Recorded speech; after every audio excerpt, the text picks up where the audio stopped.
Okay, we are now with Wayne Neely, author of the Major Hurricanes to Affect the Bahamas, Personal Recollections of some of the greatest storms to affect the Bahamas, and Wayne is also working at the Department of Meteorology for the last 15 years.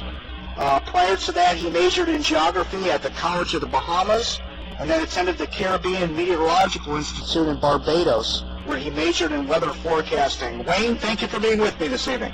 All right, Wayne, now you are in the Bahamas, correct? Yes, I am. Well, what island are you on? I'm on Nassau. I'm on New Providence, which is the main island off the Bahamas. It's the city center for the Bahamas. Okay, and now Wayne, let me show you this book real quick here. All right, here's the cam shot going. Now here's the book, Major Hurricanes to Affect the Bahamas, and this book is about 150 pages, and it's got a lot of pictures in it, illustrations. Here's some photographs of some of the major hurricanes that have affected the Bahamas over the years, and color photographs as well as black and white photos, and maps in here. And what I like about the book, Wayne, is the end of the book, all of the personal stories of people that survived some of these hurricanes. It's tremendous, some of the stories of survival on some of these major hurricanes that have affected the Bahamas. So I don't even know where to start tonight, but the one that stands out to me is the 1929 hurricane. I mean, that seems to be the big hurricane in your book. That was one of the most devastating hurricanes ever in the Bahamas. That one and the 1926 hurricanes were two storms that heard my parents and my grandparents always speaking about growing up on the island of Anderson here in the Bahamas. And many persons throughout the country, their parents and their grandparents always related the stories of those two hurricanes. So that was actually, and it required me to go to different islands to get personal accounts of those recollections. Yeah, and you mentioned at one part of the book, and this astounded me. When that hurricane hit, it kind of came in like it was heading towards Florida directly, and then it kind of dipped to the southwest and went right over Andros Island. And you mentioned in your book that the people were crawling from house to house to escape the high winds, because it would be like the big bad wolf. It would blow the house down, and then they had to run to another house. And while they were crawling, the wind was blowing them like off the ground and flinging. I mean, I just can't even imagine the kind of wind it would take to peel somebody off the ground and fling them like that. Yeah, because actually it was pretty strong. It was a Category 4 storm, so it was pretty strong. And another thing, one thing that, especially with the 29 hurricane, that lasted for 3 consecutive days, and so that made me even worse. The left side went to Jim. We didn't have building codes for the Bahamas back then. So most of the houses were substandard houses. So it was normal for, I would say, at least an island, for example, in the 26 hurricanes, on one island, about 95 to 97% of the houses were destroyed. So it was normal for one person to go to one house, and the hurricane blew the roof off that house, and then you'd go into the next house. And in some cases, some of them actually went on top of the hill and stayed on top of the hill until the hurricane was over. So, but back then, we didn't have building codes, and so the houses were definitely from standing. So that's why a lot of the recollections that I wrote in my book and lots that I have in my future books, they were speaking about the roof being blown off. It was a normal occurrence. All right, now Wayne, now that you mentioned the building codes and whatnot, what islands are the best prepared, in your opinion, to take another direct hit from a major hurricane? In terms of, I think Nassau, New Providence would be the most prepared island. That would then be followed by, perhaps, I would say, Grand Bahama in the north. The northernmost island, Grand Bahama, and New Providence.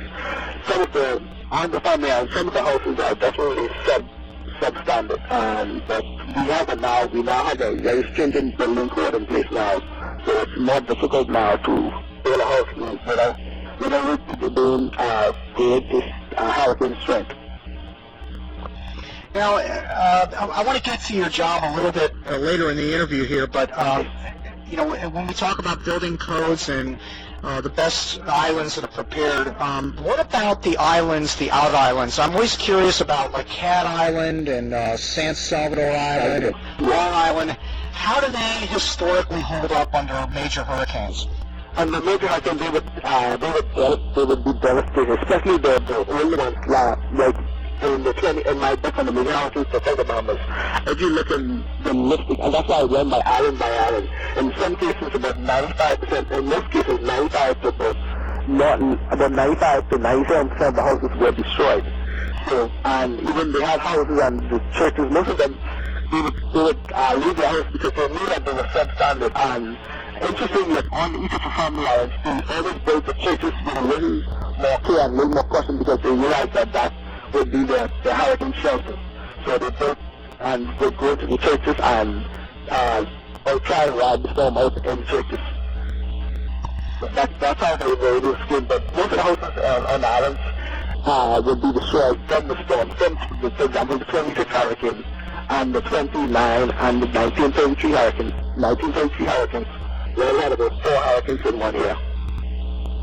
Yeah, see, that's another subject. It's not just getting hit by one, but having multiple hurricanes affect you in 1 year. It's impossible to recover from that.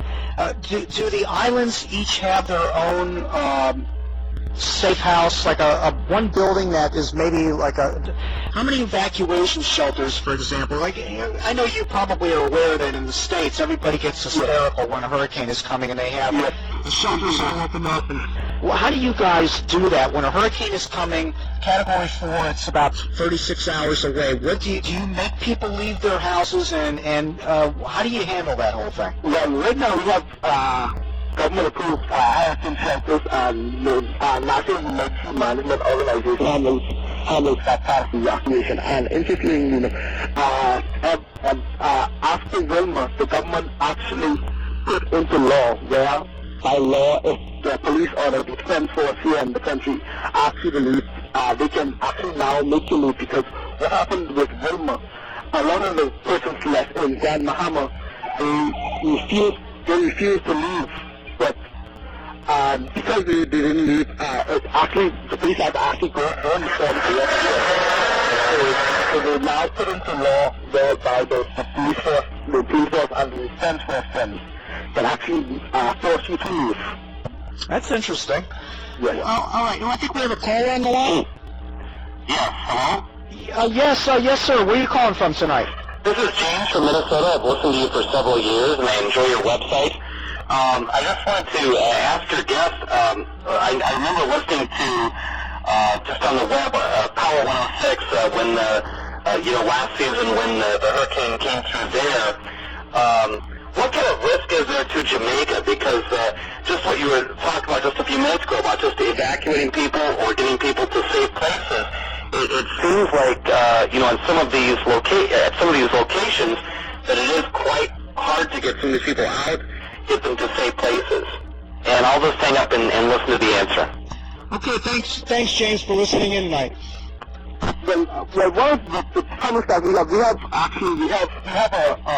a 3-tier warning system. We have what we call a hurricane alert, whereby we broadcast on the national radio to the Bahamas. And the alert knows that a hurricane stands to affect the country within 60 hours. We have also the regular warning and the watches, which the normal persons who have the Caribbean region have as well, which is 24 and 36 hours away. And we do have that, but from experience I found that most people tend to wait until the last minute to really evacuate and to prepare for storms. And most cases we've been lucky so far with that. Okay, I also have an email available, Jim@Hurricane City, to ask Wayne Neely any questions about Bahamas hurricanes, how they forecast hurricanes in the Bahamas. And I'm just trying to show people the damage from your book. This is a picture of the 1929 hurricane at the Montauk Hotel. Now the flooding, you mentioned in the book that it was a 15-foot storm surge for like 36 hours or something? Yes, it was. It was one of the rare storms that lasted 3 consecutive days. So when it got over, just before it got to Nassau, it slowed down to about 2 to 3 miles per hour, which is significantly slow. So that's the reason why a lot of the places suffered significant damages in this storm.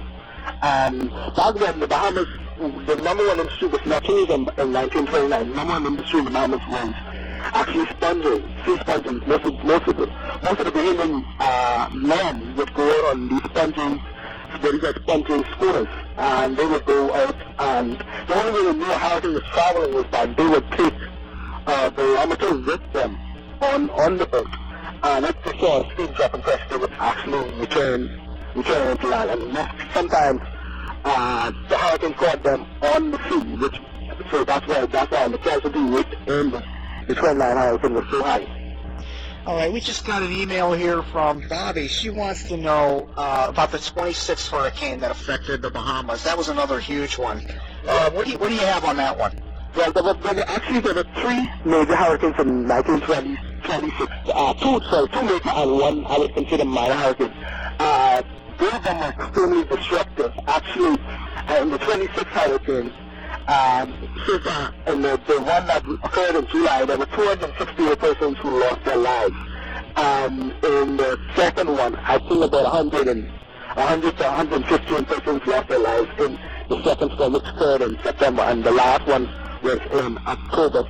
And it's just saying that in the 26th hurricane, back then the Bahamas was the colony of Great Britain, and after the hurricane, they would actually send the relief supplies and materials to the different islands, and they would use a British warship, and there was a particular warship called the Walloon, and it distributed the hurricane goods to the residents on each Hispanic island, and as soon as it left the Bahamas, it was hit by the last storm to affect the Bahamas, and 88 persons died in that storm, in that boat actually.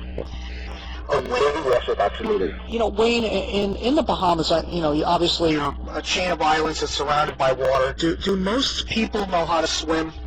Yes, they do. Most of them, especially on the family islands, and we are not as well, because we're surrounded by water. Bahama Islands, let me zoom this in here. Yeah.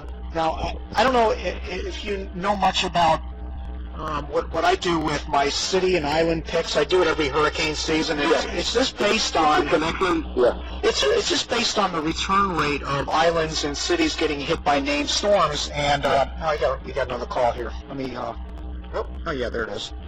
Okay, let's see who we got on the line. Go ahead, caller. Nope, they hung up. The return rate of named storms affecting islands. The most affected area in the Bahama Island chain is Grand Bahama Island and Andros Island. And, Andros Island seems to have been spared a lot recently over the last, 30 years.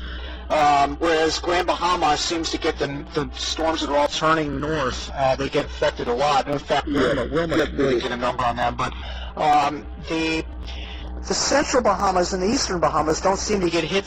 They get hit like half as much as the northwest Bahamas. Do you find that there's a bit of complacency among the other islands compared to like Grand Bahama or Abaco that get hit a lot? Yes, they do. Actually, doing my research, because it actually had the 12 different islands, including persons who experienced those hurricanes. For example, in Hurricane Andrew, before Hurricane Andrew hit the island of North Eleuthera in particular. And before 1992, they really were very complacent when it comes to preparing for storms. They really put up their shutters, they just said that, it won't hit us, and because of the past history of them being missed by storms, they became complacent, and so after Hurricane Andrew devastated North Eleuthera, I went back to North Eleuthera, and particularly in some of the other during the hurricane month. To come first of June, every June, they put up their hurricane shutters, and they had all of the triangles and everything prepared. And it was the same thing for Grand Bahamas.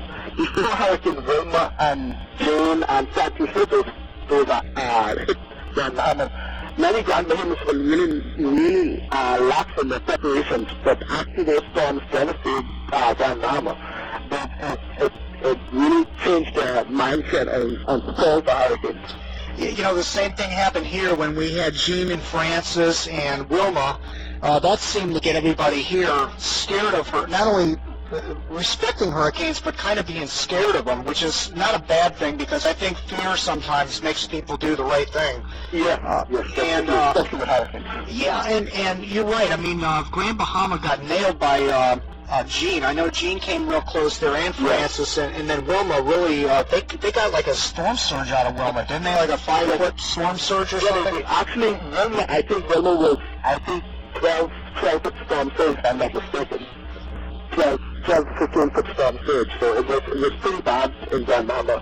And in fact, those islands still, up to the day, they have still not recovered fully 100%. And a lot of those persons were left unemployed after the hurricane, and some of them still are unemployed because of that hurricane. What island is the most subject to storm surge? Actually, most of our islands are subject to storm surge because I don't know if you know the topography of the Bahamas, but it's extremely low. We're definitely one of the lowest islands in the Caribbean. Most of the islands in the Caribbean have mountainous terrain, but we don't have the highest hill. In fact, the highest, I think, in the Bahamas is 230 feet. That's really nothing compared to storm surge, and that's on the island of Cat Island. Cat Island. Okay, so the highest. Whenever we have a major hurricane or major tropical storm, we always get significant flooding, and that happened even last year with Hurricane Noah. It was a tropical storm when it passed through the Bahamas, but with Noah, it flooded the islands of Long Island, Cat Island, and the Zoom Islands, Keys. So, up to the date, even still, they still recording some those issues as well. And I think after last week, the government was still distributing funds to try to appeal back to some degree of normalcy after that event. Wayne, when you see a hurricane coming, you see the bowling ball coming in from the west, I'm kind of drawing it on the map here, and that thing is steamrolling right into the Bahamas. What island in your mind is the one that you say, oh no, this is really going to be bad? So Andros, my particular island, I normally say Andros, Nassau. Nassau because we're the most densely populated area of the Bahamas. So and up out of the mainly the northwest and central islands. Mm-hmm. So it depends on the direction of movement of the system itself. What about Great Inagua? They seem to hardly ever get hit down there. They're very lucky. Let's say between, I think the most hits in my mind, like Andros, Addison, and Grand Bahama, those are the three I would consider the major. And Newport itself is very lucky as well. It's in terms of ranking, in terms of being hit by a major hurricane, it's way down compared to Andros, Grand Bahama, Addison, and Eleuthera. Those are the four islands that I would consider that are the major islands to be hit by it. So. Back about the 1926 hurricane, another email here about this. A lot of costs seem to have come over during that time and were employed to the rebuilding efforts after the 1926 hurricane in Miami. Is that true from what he has heard or read, and can you say anything about how the Miami and the Bahamas communities were connected because of the 1926 hurricane? Well, they definitely were, because after the 26 hurricane, because we after the 26 hurricane, the government of the United States came in and brought in the Coast Guard and the ships and brought in hurricane supplies for islands, and they remained to help with the rebuilding efforts for both the 26 and the 29 hurricanes, and the 33 hurricanes as well. Wayne, what got you interested in meteorology? This is an email I just got in from one of our listeners, Weather Girl, and she wants to know what got you interested in storms and meteorology? Well, actually, what got me interested in the storm, I was always interested and intrigued by the weather. But what got me interested in the storms is because I grew up on an island called Andros Island, and you feature that on your webpage. And I grew up hearing my parents and my grandparents and people within the community talking about a major hurricane, which was 1979 and 1976 hurricane. And as I was with him, most of their parents and their grandparents would relate to them stories about these hurricanes, stories of survival, stories of how some people died and others. And that piqued my interest, and that brought me into reading my first book, the major hurricane, the Great Bahamas Hurricane of 1979. And after the first, once it was after the first time, it definitely, I became hooked. Especially getting stories of those persons who survived those storms. How old were you at the time? At the time, in 29, I was not born in the 29, but my first hurricane experience was Hurricane David in 1979. David in 70. You know what? That's funny you say that, because that's what got me. Well, actually, I was interested in hurricanes a couple of years before David. Yes. But David, it was the first hurricane I got to track and really get into it. Because I had heard the stories just like you did. But that's funny that you mentioned David, because that was my thing that really got my whole hurricane stuff kicked off too. Yes. David. As well. Yeah, David was one that came up right near Andros. It was like what, Cat 1, Cat 2, something like that. But it went south. I think it was Category 2, right? It came over Isle of Madman. It was impacted on this thing. So back when I was living on the island of Andros. And what also got me intrigued about those storms was the compelling stories. For example, in the 1929 hurricane, there were some sponge fishermen who were on the waters, and they were caught in the hurricane of 1929, and the hurricane blew their boat out to sea, and they were forced to swim from key to key to get back to the mainland. And they were swimming, and slowly but surely, one by one, they had started to succumb to the storm. So there was a particular guy who was my great-grandfather. His name was Prince Royal, and he was swimming, and they had a dog with them called Speak Your Mind. And the dog he became so tired that he was about to drown, and he held on to the dog, and the dog swam him into land. And that's amazing. One of many stories. That's the kind of stuff I read in your book. The stories are astounding to me, the survival stories, and a lot of horrific stories too, about the one where they kept finding bodies for days after the hurricane, and finding them in trees and stuff. It's amazing. Some of the stuff. Another question in this email was, do they offer public tours of the Bahama Weather Service or your office there? What island is it on, and is it like a building that's like a weather service office, or what is it exactly? Yes, it is a weather service office, and we actually open 24 hours, and in fact we do. It's one of our, I think in terms of, most of the schools come here to learn about the weather, and it's almost on a daily basis. We have students from all of the schools in the Bahamas who want to come and take a field trip to the Department of Meteorology forecast office section. And it's normal for sometimes 2 to 3 students to come in, classes to come in on a particular day. It's normal, and because a lot of them are very interested in the weather. And I think that has a lot to do with the advancement of computers and television broadcasting the weather on a daily basis now. And you said that was on Nassau or Andros? It's on Nassau. In Nassau, okay. So if I was to come over to the Bahamas, I could get a tour of that place? Sure, you can. No problem. We open 24 and we'll be a pleasure. That'd be excellent. I'd love to do that. Yeah. All right, let me get the next image up. Here's a picture of the 1965, Betsy came through the Bahamas. And, another, more wind, I guess, than surge, or was that a big surge event for you? It was more wind than surge, actually. And it was what many people call, they call it the ninja spread. A lot of the indications. Because they said, what happened, Betsy had passed the Bahamas. Betsy went past the Bahamas, and everyone put their shutters down. And Betsy made an unexpected look back and came back to hit the Bahamas from a northerly direction. And a lot of people did not put their caught with their windows unboarded and everything. So there was a lot of wind and rain damage from that storm.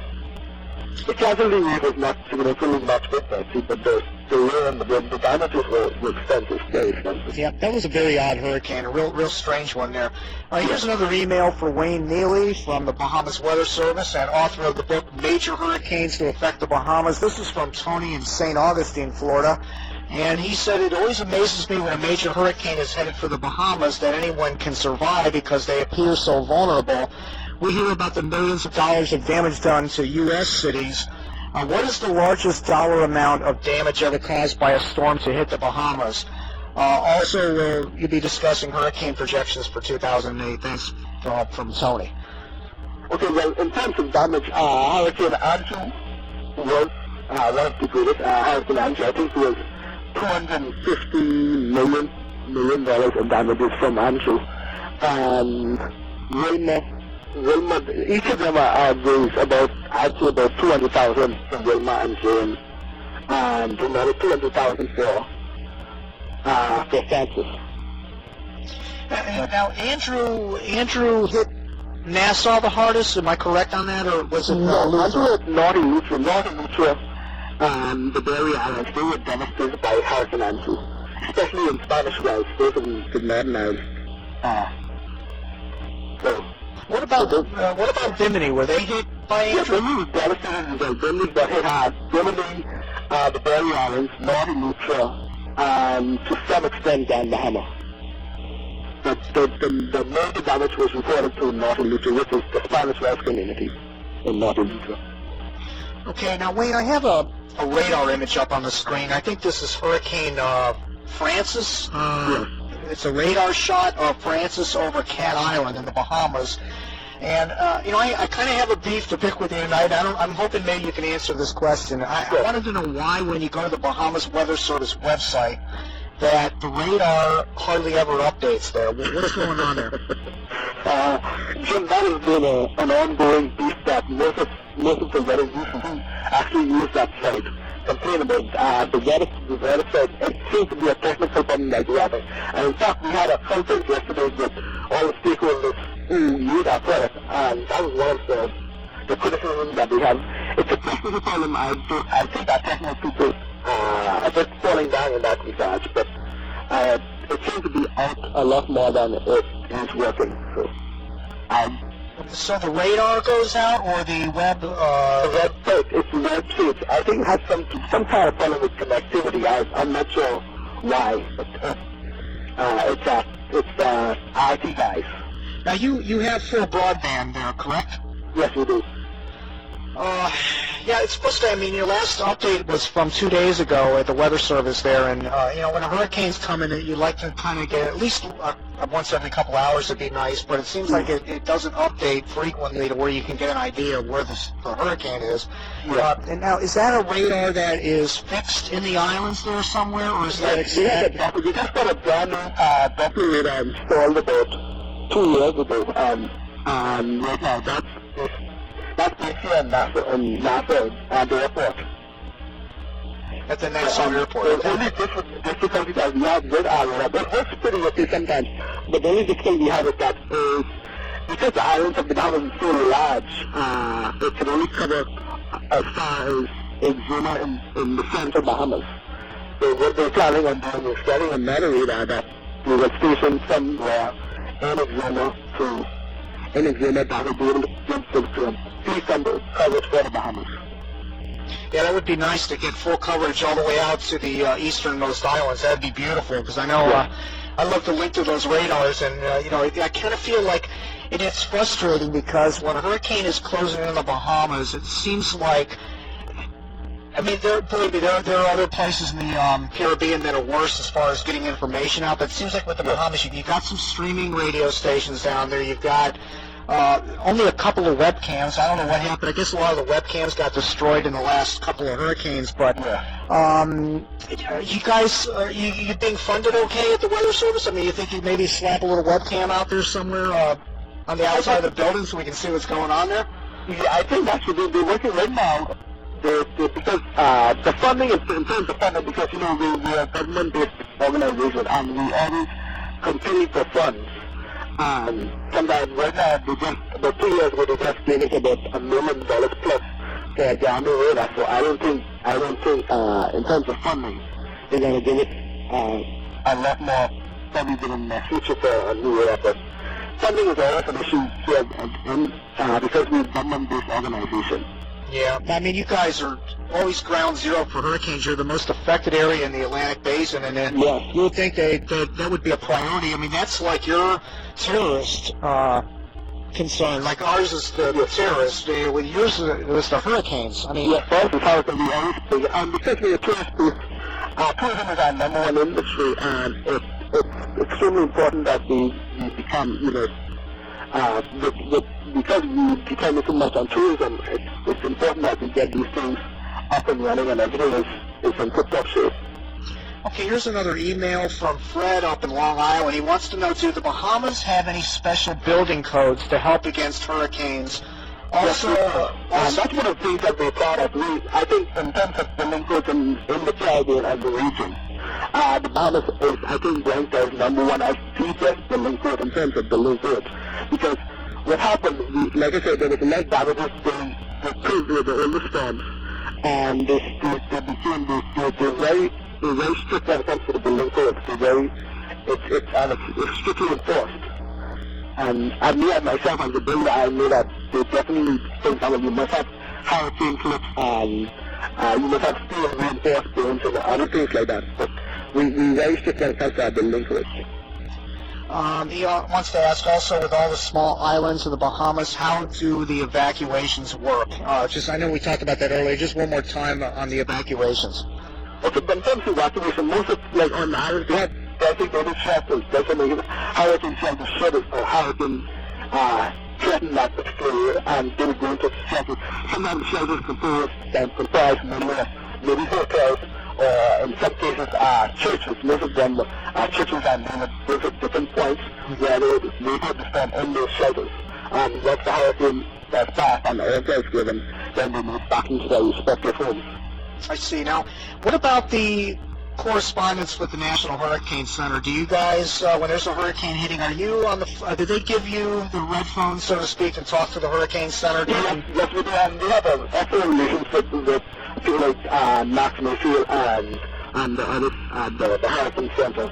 And over the years, we've had an excellent relationship. And if there's a hurricane threatening, they would call us, and they would call, especially by day, they would call the director, and the director of the National Hurricane Center would correlate with the director of the Bahamas Meteorological Service, which is Mr. Author Wayne, and they would discuss whether, for example, whether to outboard an alert into a warning, or whether to lift a warning, and based on that, we would then lift the warning or increase it to a warning, from a watch to a warning or something like that.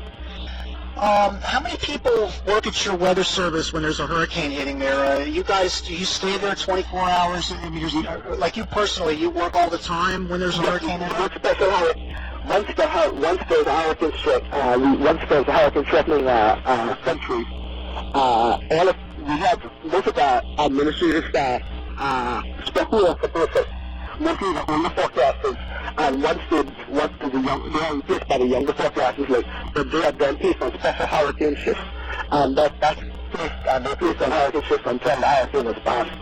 Are you guys on generator there at the weather service? Yes, we have backup generators, so we always have we consider them central service. So once the main power goes from Bahamas Electricity Corporation, we are placed on backup. So we always have, the only problem sometimes we don't have is, sometimes, if the hurricane is strong, sometimes it might be anemometer, sometimes. But we are always be on backup generators, so we don't have any problems with losing current electricity.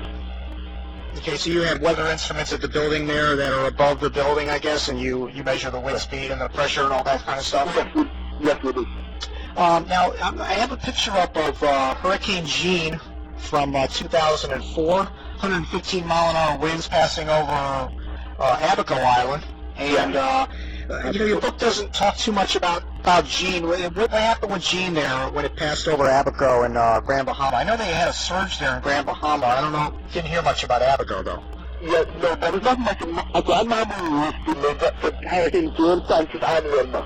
And the reason why I don't talk too much, I mention them and I include them in my book, but the reason why I include them more as one particular storm rather than three different storms, because most people who always talk about the hurricanes now, whenever they talk about Jane, they never talk about Jane by itself. They always talk about Jane, Francis, and Wilma as as a group. As a group, yes. Floyd, 1999, that was a monster. Yes, that was a major one. That was a big, large hurricane that scared a lot of people. When that thing was near the Bahamas, I'll tell you what, that thing was, 155 mile-an-hour winds or something? Yes, it was a Category 5 at one point. Yes. Now, did that was a glancing blow on Abaco, or did it come? That plowed through Abaco, didn't it? It devastated them. Yes, eventually, but it didn't do significantly much as compared to Hurricane Francis, Jane, and Wilma, but it did some damage on Abaco, Grandmama, and Lucia. Mm-hmm. But it was it was an extensive storm, and it was there some storms that you get a lot of rain from, and some you get a lot of wind from.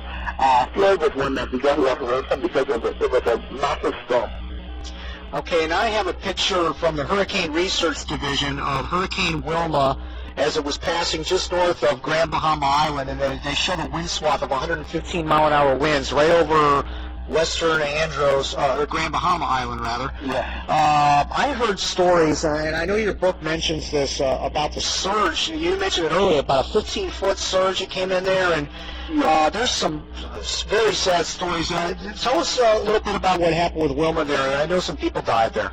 Yes, well, what happened with Wilma, for example, a lot of those persons, they lived near the water, but they didn't, because, I don't know if you remember, Wilma wasn't particularly, they didn't talk too much, they didn't consider it a particularly devastating storm. It was a Category 1 when it was coming near the Bahamas, but because a lot of those persons were near the water, there was the 12 to 15-foot storm surge, and a lot of them stayed in the house and got trapped, and in fact, some of them went up into the roof to escape the water. That's how high the water was. They were in the roof and the water was coming in the roof. And there's one particular lady, Crystal Pintat, she lost her baby material in that storm because she stayed in the house until she saw that the water was coming in, but she didn't expect it to be that bad. But the water came and washed the baby away, washed the baby out of the house, and about a day later they found the baby dead. That's terrible. You show pictures of that in your book here. In fact, there's quite a bit of roof damage as well from Wilma as it passed through. People think it was just a glancing blow, but we were still dealing with our aftermath here in Florida, and the 100% focus wasn't on the northern Bahamas as it passed by. Yeah, they really got hit very hard in there in Grand Bahama Island, and but a lot of the residents, they were surprised that Wilma did such extensive damage to the island of Grand Bahama, because a lot of them turned them to the American radio stations, and American radio stations really wasn't giving any focus to the Bahamas in terms of damage, because it was expected, it stayed just north of Grand Bahama. So they didn't expect it to do that significant damage, but it did. It devastated the Bahamas. It devastated the island of Grand Bahama, and in fact, that was one of the major problems that they had, the government had, was to try and relocate. A lot of them lost their homes, especially those on the waterfront, so they had to relocate them into, some of them stayed in hotels for many months after the storm, because they had no houses to go back to. Wayne, I really have to give you a lot of credit on this book toward the back here.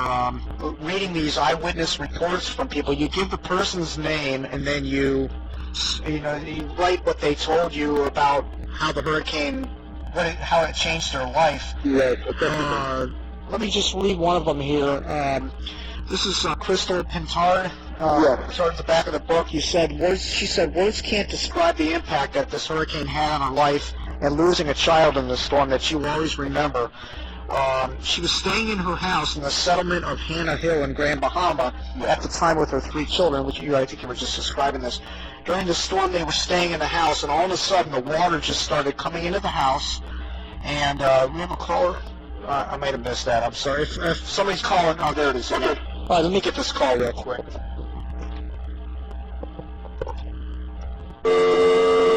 I missed it. I'm not fast enough on the button here. Wait, I have a light. I don't have a ringer on this, and it flashes in front of me. If I'm not paying attention to it, sometimes I'll do it.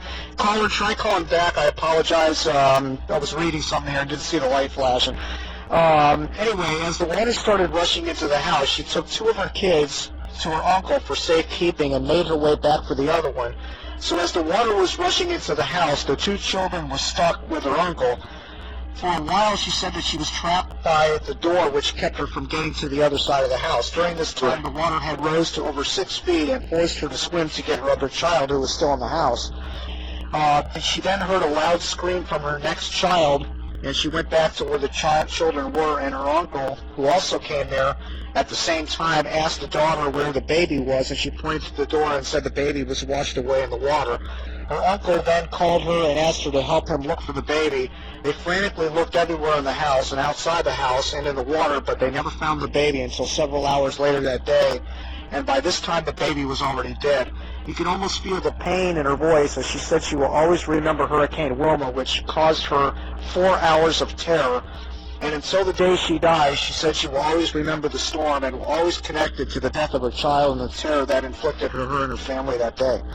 Now, this is just one story. I mean, you have probably 20 of these stories in here. It's amazing. Yeah, in all of my books, I try and get personal accounts of the book, and hopefully that if I can just help just one person to, let's say, evacuate or move out of a hurricane tornado when otherwise the hurricane threatening, then I think I've done my job. And so because the problem is, a lot of times we feel comfortable in our homes, even though it's not safe. Sometimes we feel too comfortable, and sometimes that's to our own detriment.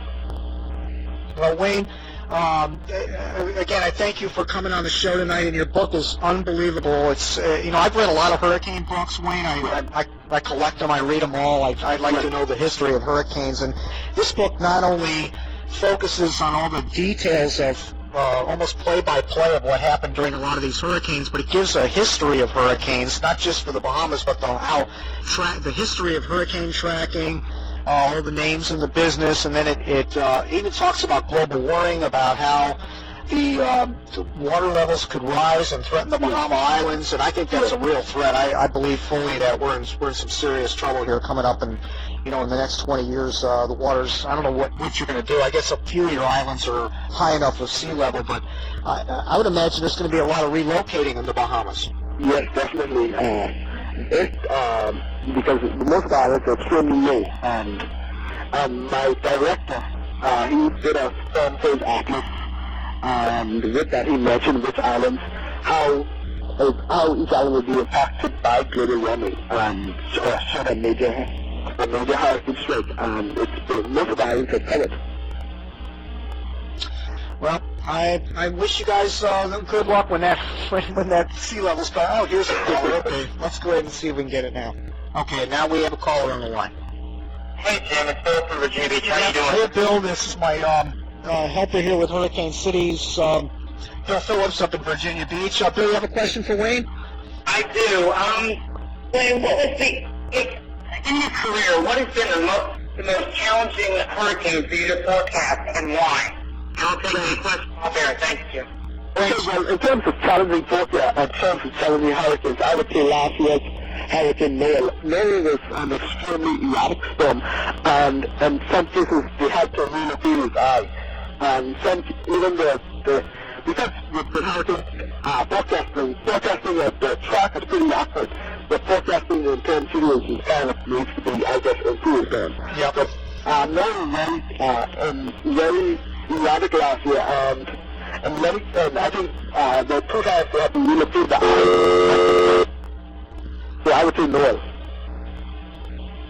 I'm sorry, Wayne. I thought somebody was on the line there. Okay. Somebody's trying to call here. Let me. This is ridiculous. Okay. All right. Well, let me try one more time. I'm not gonna. Somebody call. All right. This is interesting. All right. Forget it. They're calling. By the time I answer it, there's nobody there. Okay. All right, Wayne. Okay, once again, Wayne's book is Major Hurricanes to Affect the Bahamas. There you see it on the screen. The link is at the front page of Hurricane City above the tracking chart, and it can be purchased at the website. I know they have it at Amazon, but I think it's a little bit pricey over there. Yeah, but Amazon, you get it with the cheapest at Author House, the publishing company, Author House. There are two companies that have there, rediscovering hurricanes and the major hurricanes to affect the Bahamas. And if you want to buy a copy, I would recommend you go to directly to the publishing company, because it's 1/2 price, less than half what it's Amazon and others charge.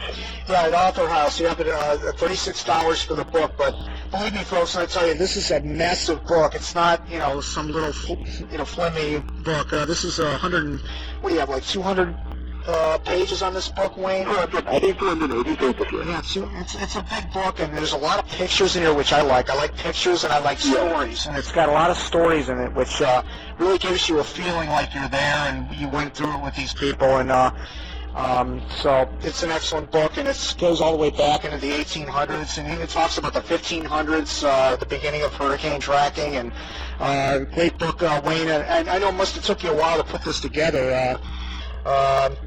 Probably took a lot of help to get this put together. You did a great job on this. Thank you. I appreciate your time and compliments, Jim. It took me about 2 years to get that. 2 years, okay. Yeah, that's a lot of work. I imagine you probably took a lot of your time putting this together, but you probably had a lot of this from all the stories and relationships you've had over the years has been able to help you put all that together in a shorter period of time. The people also have, I must give kudos to the insurance companies here, Jim. They've done an excellent job of helping me to fund the publishing of the book. What they've done, they've put their names at the back of the book, and in terms of helping me with the funding of it, they've done an excellent job, and I've had an excellent relationship with them over the years. So because of them, I'm able to do the research of the book, for the book, and the publishing of it as well. Yep, great job. You even have a glossary back here, for what all the words mean, definitions of weather. It's a complete package for hurricane fanatics, so I highly recommend it. Wayne, one more thing. I'm hoping I can at least touch base with you if a hurricane is approaching the Bahamas. Sure, no problem. You can call me anytime. I appreciate that, and we'll put you on the air here so let people know what to expect in the Bahamas. Because I have a lot of people that listen that own property in the Bahamas, or they go back and forth between the states, and they listen to these broadcasts when hurricanes are hitting. So we're hoping to give people a lot of information when they're affecting your area there. Yeah. All right, Wayne. Have a good evening, and have a good evening too, Jim. Stay safe, and we'll hopefully won't have any hurricanes hit you this year. Okay. Okay. Have a good night. All right, bye now.